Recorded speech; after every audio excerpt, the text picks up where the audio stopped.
The woman I love, I took her from my best friend. That joker got lucky, stole her back again. And you better come on in my kitchen.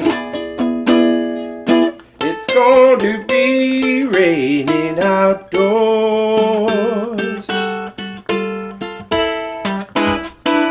She is gone, I know she won't be back.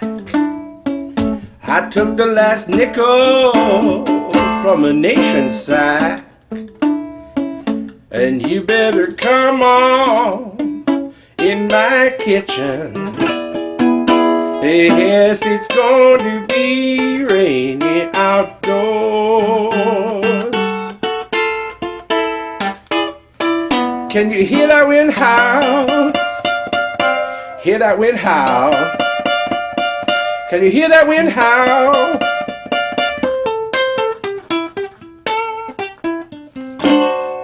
Here now. You better come on in my kitchen.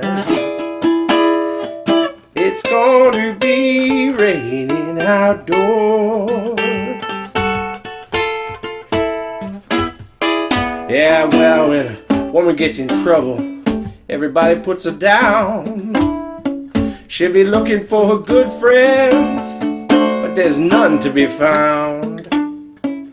So you better come on in my kitchen.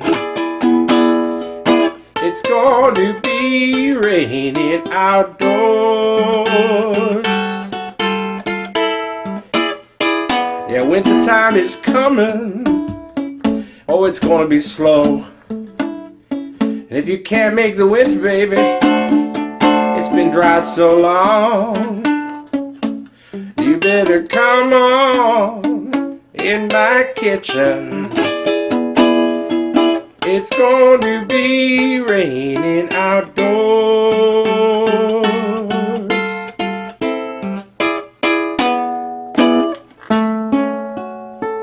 Oh yeah. Today's lesson is going to be Robert Johnson's Come On in My Kitchen. It's a 9-bar blues. It uses the chords A major. I've added a 7th there, so we call it A7. But it uses D7 and it uses E7. And we also use E7 using the bar form on the 4th fret. And the final chord I played is a lovely F sharp minor. And so anyway, the basic song goes like this, without all the fancy fiddly bits. By the way, there's a transcription link down below. You can download that and have it for your heart's content. The fun bits go like, or the basic song goes like this. When the woman I love, A7. I took her from my best friend. That joker got D7. Brought her back again, A7. And you better come on in my E7. D7, D7, A7. So just on that level, you know? Yeah.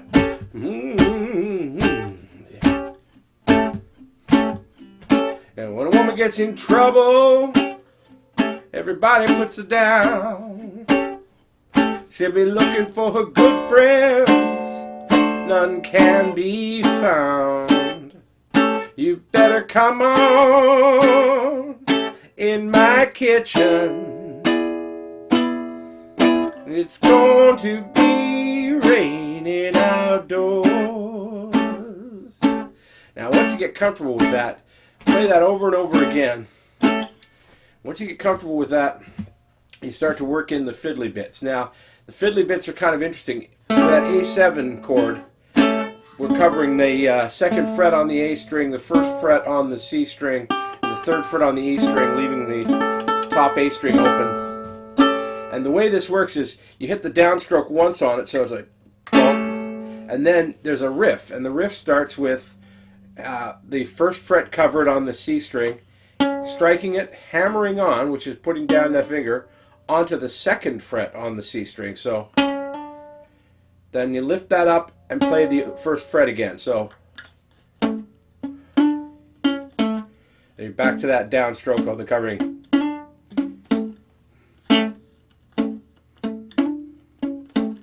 So boom.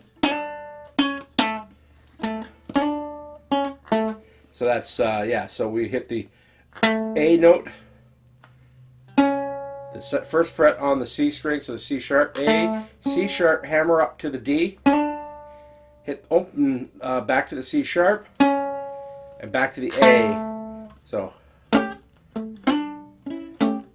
2, 3.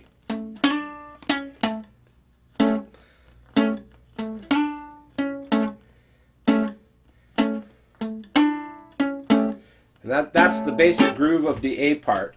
The D7, we know it's just a chord. Then we get into the fancier stuff. This is going to take a little bit of practice. So, just to recap, we'll start the whole thing slow. Yeah, the woman A7, I took her from my best friend. That joker got D7, wrote it back again. And you better come on in my kitchen. It's going to be raining outdoors.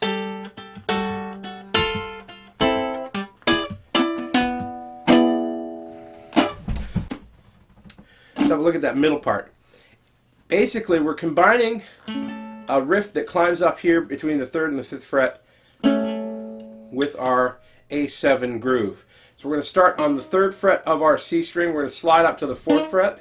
We're going to strike the 3rd fret on the E string, hammer onto the 5th, and then strike the 3rd fret on the A string.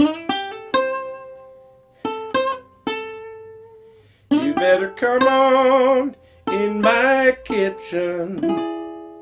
And that's just a 3rd fret on the E string, pardon me, 5th fret on the E string, 3rd fret on the A string, 5th fret on the E string, pull off, which is the reverse of a hammer on, to the 3rd fret on the E string, and then we play our E7 chord, and then we've got that same 5 to 3,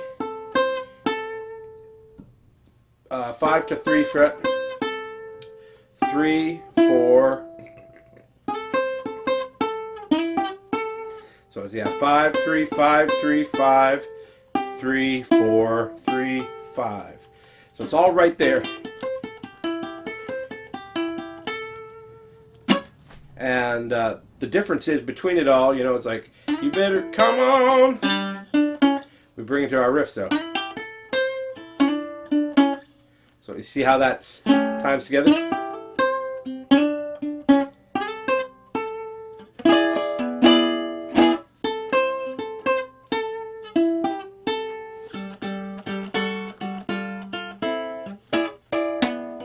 And the last little bit is the turnaround, which is really simple. Put your finger on the 3rd fret on your E string, and you're going to strike the G string with your thumb, the G string with your middle finger, and your ring finger will hit the A string. You're going to fret down from 3rd fret, 1st fret, or 3rd fret, 2nd fret, 1st fret, open, and bring that E7 back in. Now, I'm using mostly my thumb when I'm doing for downstrokes.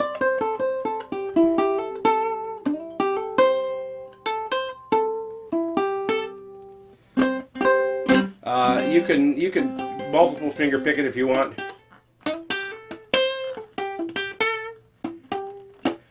It's all about your comfort. Anyway, so I hope you enjoyed that.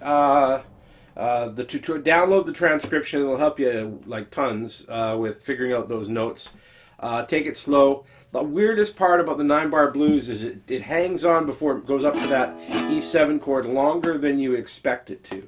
There's like an extra bar in there because it wants to change a little bit earlier, or it feels like it wants to change a little bit earlier, you know. The woman I love, I took her from my best friend. That joker got D7, stole her back again. And you better come on, that's where you want to change it, my kitchen. Yeah, it's going to be raining outdoors. Yeah.